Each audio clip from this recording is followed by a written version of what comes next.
Thank you all for coming. My name is Jill Whitehouse, and I am the outgoing chair of the Resident and Student Subcommittee of the Education Committee, and Clint Capiello is taking over for me. Yay, Clint.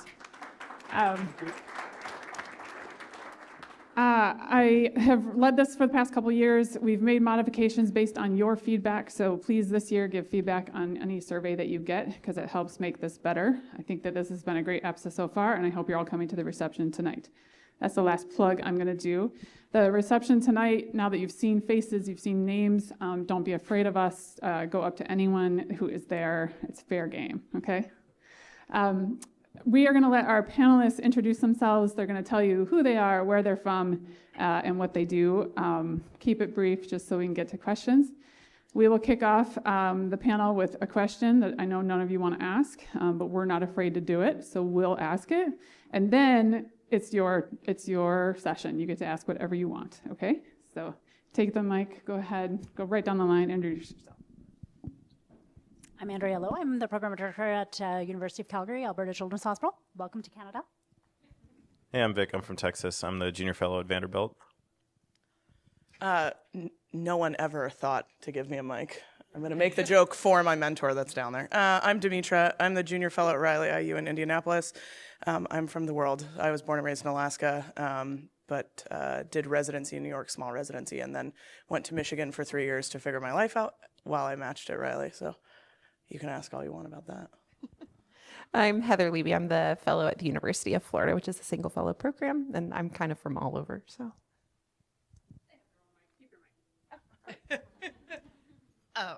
I'm Diana Deason. I'm one of the pediatric surgeons at UT Southwestern in Dallas. I've been faculty there I did my fellowship there and I stayed on as faculty for the last 12 years, and I've been the program director for the last 10. My name is Tiffany Wright, and I am at the University of Louisville, and I'm the fellowship director there. I'm Pratima Nandavada. I'm a pediatric surgeon at Boston Children's Hospital, mostly do colorectal, and I'm one of the associate program directors. Hey, I'm Don Lucas. I'm the new PD at CHLA. For the prior 6 years, I was faculty at a residency program that was not associated with a fellowship or a children's hospital, and we got people matched, so I have perspectives on both sides.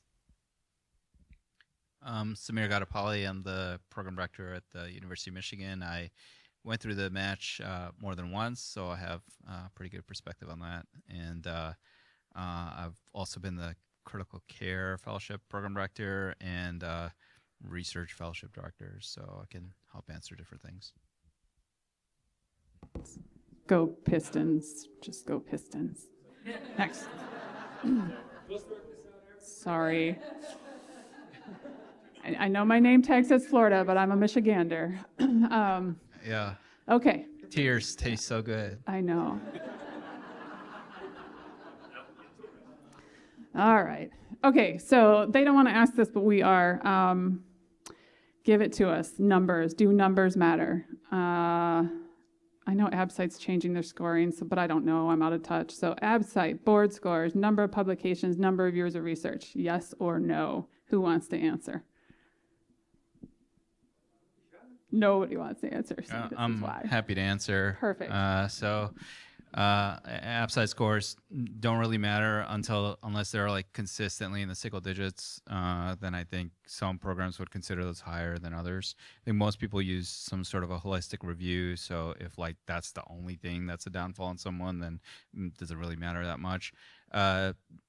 Publications matter in only such that it's got to fit into your story. Like, depending on what you are, like, they're going to be like, what's your story? Like, tell me about yourself, some sort of like generic opportunity. And that opportunity really needs to be filled with like what your thing is. So you might be an educator, you might be a researcher, you might be a advocate, whatever that is. That has to be quantifiable in some way such that I can compare somebody else who has a different storyline and figure out what their numbers are. So if you're the research person, that's really easy to count because people know how to count better than they know how to read. So you could just go, oh, there's like 10 publications, and you're like, okay, that's 10.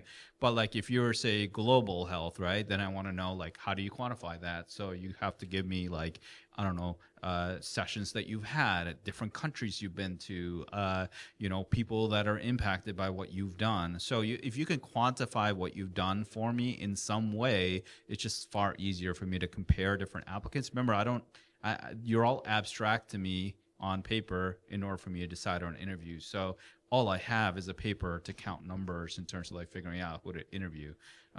So if I'm only going to pick 20 people out of 60 to like come for an interview, it's random based on like what the numbers you give me are in terms of being able to count them.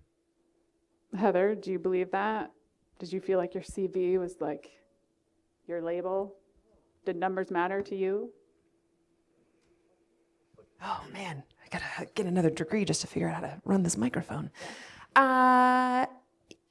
I don't know. I heard mixed things, I guess, when I was going through, and I know from my program, because we just went through the whole interview process because we only interview every other year.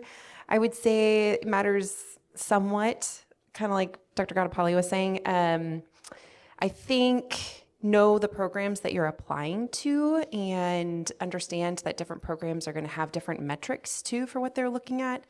I know at Florida, we tend to say number of publications doesn't necessarily matter, but it does matter if we see that you've had dedicated time doing something that you are passionate about. So taking dedicated time to do research, if that's your thing, or taking dedicated time to do global surgery, if that's your thing. And then, like Dr. Gattapali said, have that in your CV and have that be something that you can talk to us about during the interview as well, even after you get that coveted invite to it. I think, everyone is really great who applies to pediatric surgery. So just going through the application process means you're an awesome person, and don't sell yourself short. But definitely know what you like to do and be able to talk about that, I think, is the most important thing. Okay.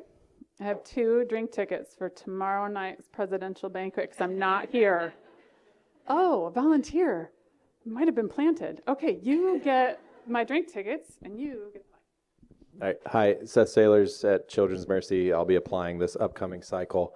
My question is for the PDs and everybody, what are some common mistakes that you see from applicants? And then for the fellows, what's something that you wish you had known prior to applying that you learned after going through the process?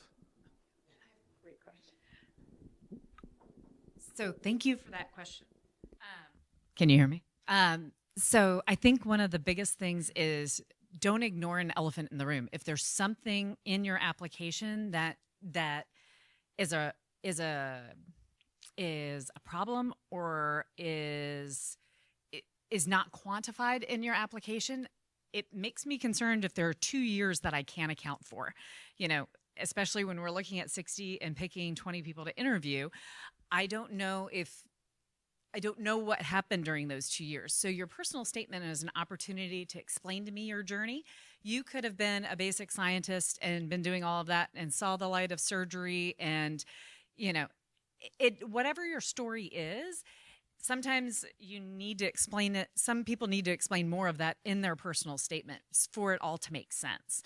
And I think that if there's something in your application that you feel needs an explanation, your personal statement is your opportunity, your free text, if you will, to the program to make it through that initial process. We haven't gotten to the actual interview and things, but if there's something in your application that needs an explanation, then your personal statement is an opportunity to explore that. Now, it doesn't have to be your whole personal statement, of course, but the things that I'm looking for in the personal statement is kind of your story, your journey, explanation of anything that needs it, and then where you want to go, where you see yourself, realizing that fellowship is just a bus stop on the road, the journey of your life. And everybody talks about the end being pediatric big surgery. Bus stop. It's a very large, it's Grand Central Station, but okay. it is actually, I just want to be clear about that. it's not the end. It's just the beginning of a hopefully 30-year career. I don't know if I'd call this a mistake, but sometimes I guess a red flag, if you will, is when there's inconsistency in the story that you've told about yourself on the paper application, and then you're not necessarily backing that up in the interview. So it's okay if you're not sure what your future as a pediatric surgeon is going to look like. I think most of you are going to feel that way, and I would just be genuine. But if you kind of forecast yourself as I'm X, really into this, and then you show up and you can't really like talk about it in a mature way, then it feels confusing. Like, well, your personal statement says you want to be, you know, an independently funded scientist, but when we talk about it, you can't tell me what question you're interested in. So that's confusing. So it's okay, I think, to be uncertain. I think just be genuine. Most of the time, people can pick up when you're not being the real you, and you're going to find your program, and the program's going to find you if you're as true to yourself as you can be.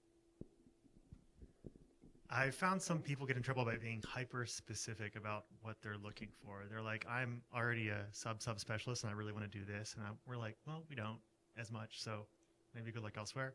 Another person was like, I'm from X region of the country. I love it. I really want to be there all the time. I want to get a job here and never leave. And I'm like, okay, good luck with that next. Excellent.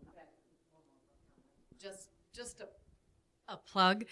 It's not, I feel like there's a lot of pressure for people to say, to your point, that they want to be an R01 funded basic science researcher. That isn't what I think most programs, that's not the expected answer. So that's not something you have to say. If that's what you want to do, that's great. But there's going to be lots of follow-up questions to that.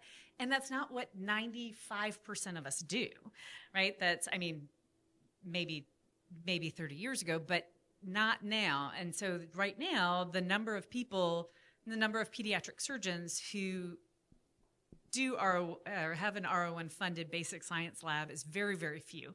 So that's not the expected answer. So don't feel obligated to say it.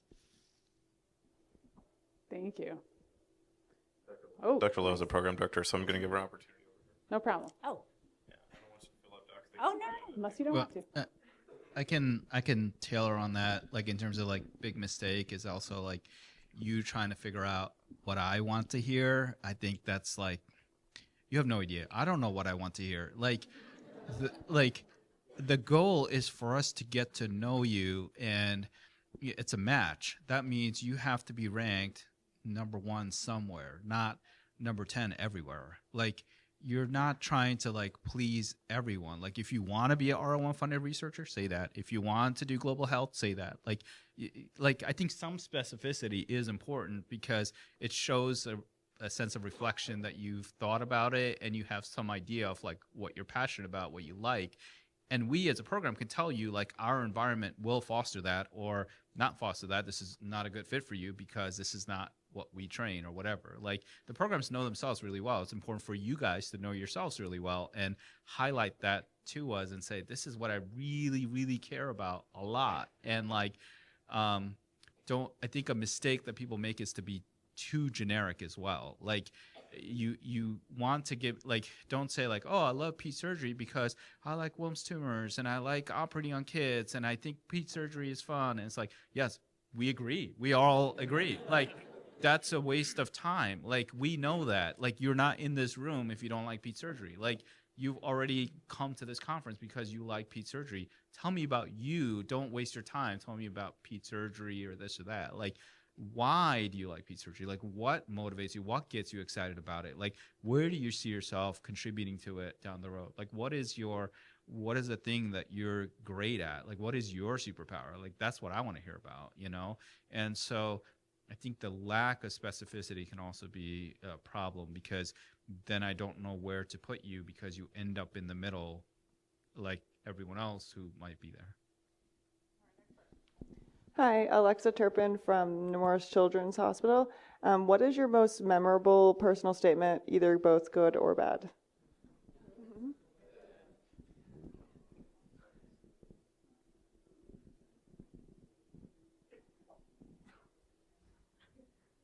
I would say with a personal statement that I think the most important thing, and that I've said before, is that to explain your story.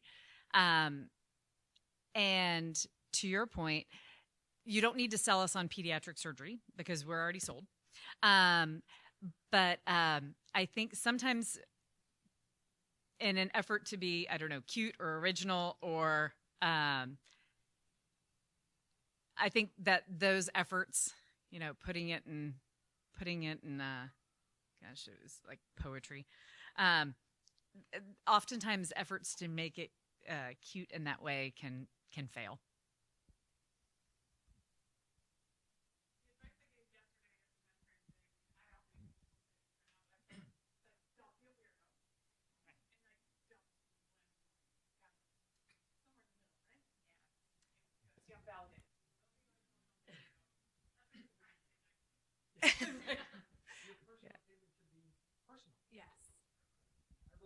Loving Pete surgery, and like my greatest strength was working too hard and my weakness was caring too much. This is absolute trash. This is not personal. I'll start over again. It should be about you. We're getting married for 2 years. Tell us about you as a person. And I'd love to hear what you want to do. Like, I really look for that as what do you want to be? And that can change tomorrow. I get it. And it'll definitely change between when you match and when you actually go out and practice. But I want to know that you've thought about it, that you've thought past the match, how you're going to contribute. And be consistent too. I know there was one personal statement from an applicant where they talked about this very like strong difficulties they had faced as a younger person. And then when it came time for the interview, they were like, oh yeah, actually I was kind of too young to really remember that time. But like my family had told me about it and it was like, oh, okay. You know, so just make sure whatever you write about, we're probably going to ask you about it and, you know, make sure it's consistent.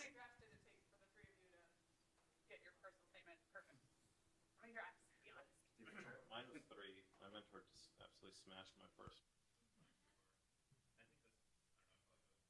Trying too hard on the personal statement, and then you relax and you think about what is the sum of my experiences that actually makes me want to do this field and put myself through a very rigorous fellowship. Why am I excited about it? Some of y'all I met at the thing yesterday, and it's like, why am I so enthusiastic about it, and what experience led me to that? And that really allowed me to write a very pure, much simpler personal statement about who I've been and where I think I'm going. And so 3 drafts. I think that's a really difficult question because depending on what kind of writer you are, Vic clearly is much more concise than I am. I mean, I think my average is like 11 between trying to get into med school, trying to get into residency, and then fellowship. But I I have some buzz phrases. Some of them are going to be stolen from Samir, which is when you guys can tell that he was my mentor. Some will be stolen from many greats of pediatric surgery that talked over time. But I think comparison is the thief of joy. You guys are going to ask a lot of questions right now today and through the course of your application cycle where you're trying to find some secret sauce of how do I get in. I know people that didn't match with 24 interviews and matched with 4. I know people that took 3 times to get in, and plenty of people that had an application that people would say wouldn't have matched that got in on their first time. The number of people that are going to come out of the woodwork that are greats, that are magnates in pediatric surgery, are going to sit here just like Samir did at the beginning and tell you that he didn't match his first time. The number of people that failed their boards the first time comes out of the woodwork as you get further down this journey. And I think doing as much soul searching for yourself and the process makes you want to look outward and look left and look right and look at this panel. Look into yourself and find out why you want to do this, what you're willing to sacrifice for it, how long you're willing to slog for it, and envision a day in which this is maybe controversial on a panel of how do I become a pediatric surgeon, but envision the day that you're on match and everyone else matched and you didn't. And what would you do? Would you keep going? Would you have a plan of what you would do in between? And if I can tell you anything to answer Seth's second question, which was for us as fellows, is find a mentor that's gonna be honest with you and tell you, heck no, you're not entering the match this year. Your other mentor sent you to me because you decided at the end of your 3rd year that you wanted to do pediatric surgery. Your publications are from before your time in med school when you were in a lab before you went to med school. Your resume is not built enough. You don't know what you want to do. And right now, your only answer is that you love working with children. He's sitting right there that told me that. Was I devastated in the moment and with a big blank stare sitting right in front of him, having known him for 3 months? Yes. Do I owe, look, getting here and sitting in the seat came from my hard work, but do I owe the path being a little bit smoother because of him? Yes. Find that person that's going to be honest with you, that's actually going to look at your application and be able to tell you what's going on and how people are going to view it. Okay? For those of you that are close to submitting, that's one thing, but those of you that are a little bit earlier in the process, it's a really big deal. Okay? Stop trying to compare yourself to other people. Figure out who you are and how you're going to be the best version of yourself and how you're going to contribute to the field of pediatric surgery. And with that depth of maturity and self-knowledge, that is the path to self-actualization. And no matter what route you take, if it's graduating and going and doing 2 years and applying in your second year and doing a third year and then ending up a fellow, right, and having a crit care board and 2 years of fetal surgery boards, and now I'm going to be in pediatric fellowship and I'm looking for a job, that's fine, right? I am very blessed. I had to apply once because I listened to the people and did the work along the way. There's a lot of people that went and applied 2-3 times. I have mentors that are here at APSA that are on panels and moderating and doing all sorts of things. So go into yourself, please. It makes it a lot easier and it saves a lot of strife. Sorry if that was a really deep. Yeah. I mean, I think what a lot of people don't quite understand is like when they look from outside, the path to success looks like a straight line, and it's not. It really is not. And so, like, I flunked out of my medical school my second year, and I had to speak to the dean, and then eventually got through. And then there was only one program I could have matched in residency, and that was a program where I used to volunteer when I was in high school. And so it was a local program, small community program. That's where I went in. I did not match into ped surgery my first go around. I failed my general surgery oral boards my first time. And I could just go on and on about all of the failures I've had. But like those failures don't define you. Those failures just like are, help you learn in terms of like what is the next step in your career. I'm now an R01 funded 10-year professor at University of Michigan and a PD. Like, it doesn't mean those are just like all of those don't define me, right? Like if I'm writing a personal statement, like it's not the successes. It's those are accomplishments, but like those accomplishments are based like when I'm interviewing people, I look for potential. I'm not looking for what they've done. What they've done is just a reflection of what opportunities they've had, and so you kind of have to look at like the A to O ratio, like accomplishments over opportunities they've been given. And so if you can define that for me in your personal statement in some way, that is very useful for me to go, oh, okay, I can provide them an opportunity of training at the University of Michigan. Like they're going to accomplish great things because they've already done great things without an opportunity. So like I know that, I have this ability now to give you the next step in your career. But I want to give it to the people who I feel like are most deserving, who've worked their butts off and like are going to do something with it. And so you just have to define that for me. Like all of the variance in an application comes from you guys. It doesn't come from me. Like it's the same people that are looking at your applications. The variance comes from you. You define what that heterogeneity in that application is. So you have the power to decide how people are going to view your application. The personal statement thing, I mean, I've looked over personal statements that are like 20, 25 times, like versions. So 3, I think, is like undershooting. I have not looked. I don't remember his. I'm sure it was amazing. But like when somebody was like, what is the best or the worst personal statement? I was like, I don't know. I think it depends on the person because it's the individual personal statement. Like when people ask me to review a personal statement, I never look at it independent of the person because I don't know why they put the things in there that are important to them in there. So I'm like, tell me why this is important to you. Tell me why this is important to you. But there are certain things that are important to be in a personal statement. So you can write this down. 1, background. What makes you who you are? Like 2, skill sets. What skill sets do you bring to the table that other people may or may not have? 3, values. What is very important to you that I need to know about? What are you most passionate about? What is your this I believe statement? And 4, vision. Where do you see yourself down the road? I need to have all 4 of those things in the personal statement. So just put those down in some way. It's not creative writing. Just put those 4 things down somewhere in there. Once you have that, show it to your mentors, show it to your peers, show it to your like best friend, like have as many people look at it as possible. Why? They're going to copy from you. If someone can copy a personal statement, it's really bad. It's not personal enough, you know? So show it around. I put mine on Twitter one time and I was like, this is my personal statement. Like, go crazy. Like, open source your personal statement. Like, there's no downside to that. If AI is writing your personal statement, it's probably going to suck because it's going to be very generic. So make your personal statement personal. Don't be flowery. You don't have to like have poetry. Like, you know, that's being a weirdo. Like, don't do that. Just, this is who I am. This is what I'm bringing to the table. This is what I'm looking forward to. Like, that is super useful for me to go, oh, this person sounds interesting. They know who they are. Let's invite them in so they can like talk to our faculty about like what makes them special.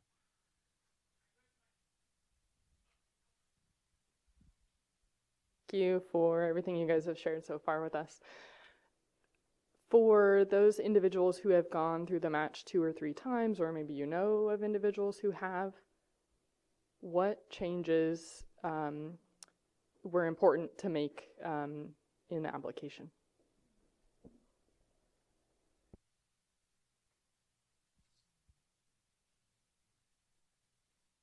I'm talking too much, but that's the usual review for Dimitra Latakis.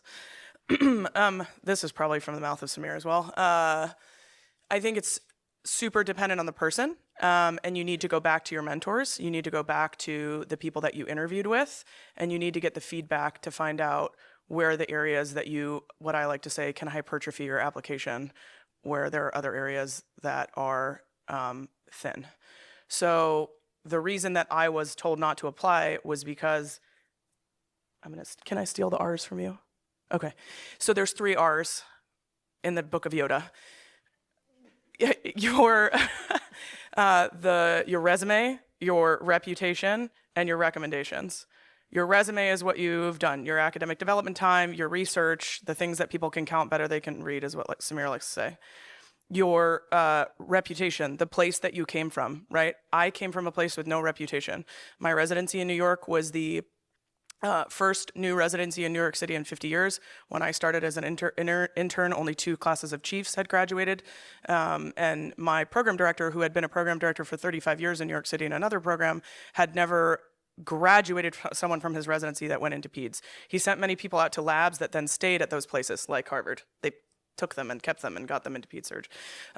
So I didn't, and then the pediatric surgeons that I worked with in New York City were private practice or at Harlem Hospital, you know, in obscurity. Arthur Cooper, I love him so much, but didn't have a lot to give when it came to that reputation. And then along with that comes your recommendations, which need to be solid. They can't be generic letters, and they have, what I've been told and what I have seen, have to come from people that people know, trust, and have some clout in the field, right? Because unfortunately, there is a part of this that is networking, and people have to know that you've been signed off on. And so I would say whether you are applying for the first time or you are applying for a second or third, you need to look at those areas and understand which was weak. If all of them are optimized and you go in and it's an interviewing situation, then you go to a place to get new recommendations and new coaching and have a little bit more to fluff up, because then you have more people that are signing off on you and giving you the gold stamp of approval as an individual, not as the same little cookie cutter person. Does that make sense? Was that concise enough? Did I hit the right points? Oh, I knew you were gonna quiz me. I think it was something to the degree of, no, just do it. You should just do it yourself. But like so generic that you can read the letter and you're like, this person doesn't even know the person, is one. The next is that you read it and it is so flowery, you know that they're selling you something that you don't want to buy, like a lemon. Is everyone old enough to know what a lemon is? You go to a car dealership, okay. And then the third one is an actual recommendation in which you can tell that someone knows the person to the granular level and they've actually worked with them and they are endorsing them and saying, this is how this person's gonna contribute to the field. Was I right? No? I missed it. I told you to do it yourself.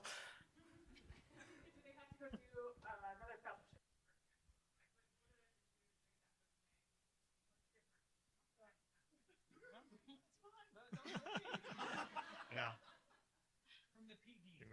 Oh, here you go. Here you go.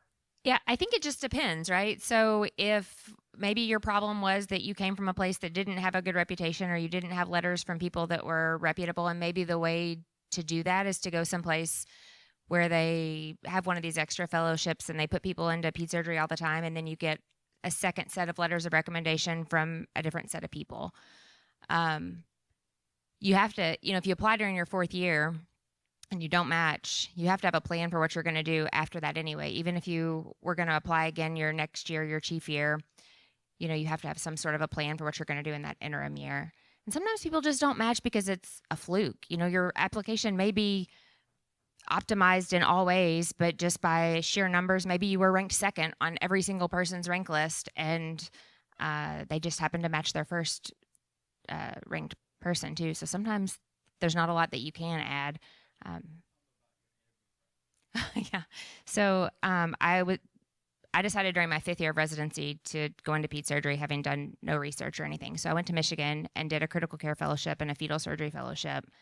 And as I was going through the match, do I have hives, Samir? As we were going through the application process, they did sort of a mock interview of all of their internal candidates that were going into ped surgery. So we pretended like we didn't know each other, and we went through the interview process, and it was awful and awkward, and I hated every minute of it. And then they brought us all into a room, and all 11 of them sat there, and they were like, "How did you think that went?" And I said, "Terrible." And they were like, "Yeah, us too. We really thought you would have interviewed well." And that was not good at all. And I don't know if any of you know Ron Herschel, but he's like, "You have hives. It's very distracting. These hives all over your neck. Could you maybe wear a scarf or something so people can't see that?" And Erica Newman said, "She's not wearing a scarf. That's a terrible idea. Don't do that." And George Mialishka put me on a propranolol, and he made me watch all these YouTube videos from Amy Cuddy about going into the bathroom between interviews and doing this power pose. Yeah. So there was a lot of effort. I think my actual interviews, despite all of that, were better than my performance that day because I've never been good at pretend, and it was all very awkward. And I had already interviewed at one or two places prior to that went much better than that experience. But I think having people, target what they think your weaknesses are going to be and tell you how to help them is huge. Sorry.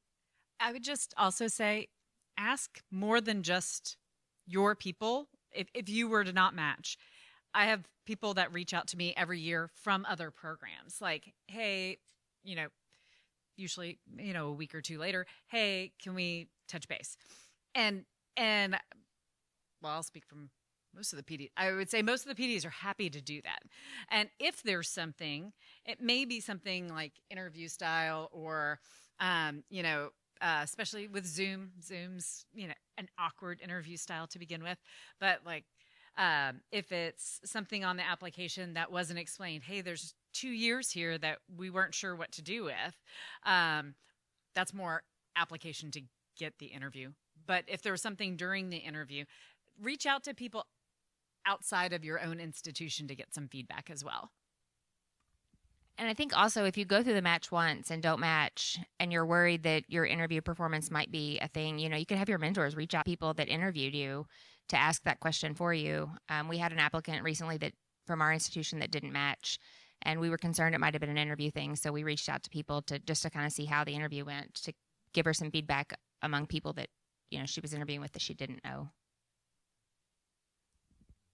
I would say work on your narrative. That's usually what sinks people in the interviews. Just doing the application review, there was 60 some this year. Sort of the top 5 or 10 were clearly numerically better, but most of the rest of the next 40 were all totally qualified to be pediatric surgeons, and some of them are going to be, and some are going to have to try again. I often found that it was because it was a lack of a coherent narrative that made them stick out. Whether that's at the review stage or at the interview stage. So if you're going to reapply, don't just do more, do something different and build that into your narrative and sell yourself.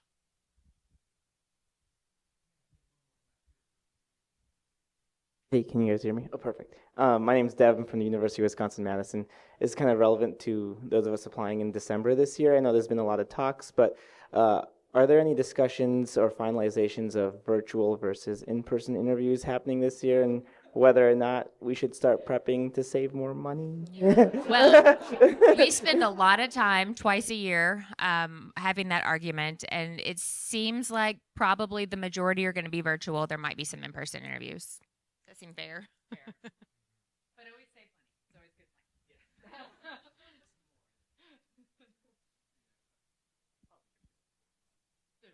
There's always going to be a percentage that are going to be in person, but I would say the majority this year, it sounds like, will probably be paper. Now, how that looks over the next 5 years, good. Thank you.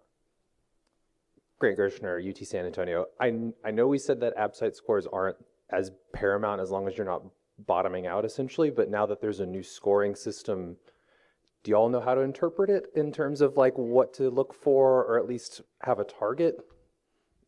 I will say it's been eye-opening to have the percent correct be reported instead of percentiles.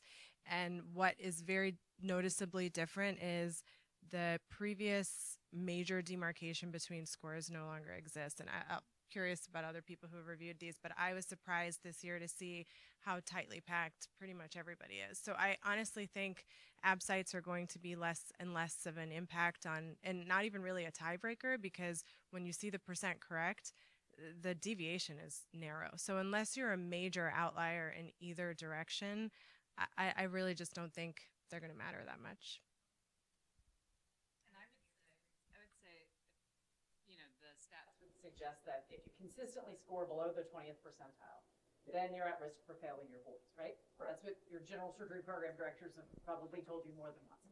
And so for us, we look at if you're consistently in the bottom third, then that's a concern. I don't know that being 99th percentile that's great. Yeah. Like, don't stop reading. That, like, I think it's that bottom quarter, bottom third that makes us worried, or at least pause for a minute to say, hey, are we going to have trouble passing the boards? Or are you going to have trouble passing your general surgery boards, which you have to pass to take your ped surgery boards? And I very much want you to take your ped surgery boards and pass them the first time. Going quickly back to recommendations, Matt Byrne, University of Rochester, New York. Say you have a mentor that you really know, that knows you well, that you've done work with. This might be an individual question, but that's not a pediatric surgeon. So how do you view that letter of recommendation? You should get the letter from your mentor that knows you well. It is very weird if you don't have that. You know, if you've worked with someone and it's on your CV, but you don't have a letter, it's like, what happened there? So 3 types of letters. So you can write this down as well. So type 1 is somebody who can talk about your current role. So your current role is as a resident. So typically that's a PD or chair, and it is going to talk about, this is what our program trains. This is where this applicant is in terms of other people within our program. Top 5%, top 10%, best resident we've ever trained, whatever. Like, they will give you some qualification of like who that resident is in relation to, you know, how they perform. They know how to take care of patients. They know how to operate, so on and so forth. So your current role. The second type of letter is around the future role. Future role is, how is this person going to perform as a pediatric surgeon? Has to be from a ped surgeon. Typically, this is the phone call letter. So ideally is somebody that like people are in the loop. So somebody who is like your most famous ped surgeon that you know, but ideally knows who you are. And so it requires a little bit of strategy on your part to make sure you've operated with them, make sure you've taken care of their patients, make sure you've talked to them and they know who you are and you've met with them, you've spent time with them, that their letter isn't, I heard from everyone that this person is a really nice person. That is useless. So be strategic around who that's going to be for you in terms of being able to highlight to me how you're going to perform as a ped surg fellow. Third type of letter is your contribution to society, and that is going to be different for different people. If your mentor happens, that contribution letter is like, I don't know, PhD person that you work in the lab, fine, I'll take it. It tends to be the most personal, tends to be the longest letter, tends to be like how you made them an associate professor. Like, this is the work they've completed. This is all of the stuff they've done. This is the incredible talent they have. They're going to utilize this down the road and make the world a better place. Like, I need to know what that contribution is going to be. The better they can define it for me, the better your accomplishments are highlighted, the easier it is. So between the 3 letters and your personal statement, I get like a 3-dimensional view of the applicant. One, the personal statement is looking at themselves in the mirror, and then the other 3 give me 3 different perspectives. If all 3 of your letters are the same and they give me the same perspective, it's less helpful for you. Like the more they can talk about your operative skills, your taking care of patients, your ability to perform in these various roles, the better I have of your information. So the more detail I could get in there, the more information it helps me like quantify in the different categories that I'm looking. Because like we're all doing holistic reviews, or a lot of us are doing holistic reviews. So I got to look at your letters and find out like what is the distance traveled, what is your grit, what is your hardiness, how hard do you work, what do you do with opportunities you've been given, so forth. And like I need those details in those letters. That's where I'm gonna primarily find them. I mean, I can look at them in your CV, but like it's a little bit harder without the narrative behind it. So kind of really be thoughtful around your letters and be strategic around your letters, because it'll like it's not just, oh, this person likes me, so I'm going to ask them and like they'll write me a nice letter. Like no, it's like you're competing with people who like some of these letters, I'm reading them and like they can turn water into wine, they can like walk on water. I'm like, I'm going to match Jesus. This is unbelievable. Like, and so it like the letters are incredibly well written, so you kind of are like, okay, what do I really want to get out of this letter? And so you're trying to be thoughtful around those different things, and you get like a 4th letter if you need it. That's like your bonus letter for one of the 3 categories not being as strong as you like them to be. I actually think having letters from your general surgery faculty who have worked with you arguably for most of you much longer and in much more depth than some of your pediatric surgical faculty is essential. At the end of the day, we want to know about what kind of leader you're going to be, what kind of academic person you're going to be or not, an educator, whatever your passion is. We want to hear about that. But this is a clinical fellowship. We want to know that you're going to be able to take care of our patients. We want to know this is someone who is capable of doing the job. And I tell my mentees, it is essential that when you ask for that letter, especially from your general surgery faculty, ask them specifically, tell them specifically, I need you to comment on my technical ability, both open and MIS, because that is something we look for. It's wonderful that you're going to be somebody amazing in 10 years, but I need you to be amazing on day 1 so that you can take care of our patients that are falling apart. So I think that general surgery letter is actually really important. And when you're headed back from the lab, for those of you that are in the lab or whatever, find who that person is going to be and make an effort to get to know them between your PGY3 and PGY4 year. Because a lot of the way residency has evolved, your first 2 years, you're kind of like rotating around among a bunch of people, and it's hard to say, oh, this general surgery person really knows me well. So be intentional about it when you go back and you're a senior resident to say, okay, I really liked my vascular surgery rotation. This faculty is someone I'm going to scrub with as much as possible, and then I'm going to keep in touch with them when I go off service, and I'm going to like make an effort to get to know them so that when the time comes for that letter, it's going to be a good letter and it's going to be a personal letter. So that can be hard in general surgery, but like be intentional about it. Just as a follow-up to that, you need a program director or a chair letter also, because there are certain things they legally have to disclose if they happen. So if you don't have a PD letter, it's required for all of the programs that you have a PD and or chair letter. If you've done dedicated time with an individual for a year or 2 and you don't get a letter from them, I assume there's a reason why. And so that's weird. That will automatically move you to the maybe pile. Right. Don't be weird. I assume that if you spent 2 years working with somebody, even if you've chosen to do something completely different, you were in a basic science lab and now you want to do global surgery, that's great. But you worked intensely with that person for 2 years and you don't get a letter from them, I assume that there's a reason that you didn't do that. One has to be a pediatric surgeon. And either the pediatric surgeon or the 4th letter has to comment on your operative skills and your ability to take care of patients. And for us, specifically, I'm wanting to know that you can manage a big team, because we have a really big team. So I want to see technically excellent, can manage a big team efficiently.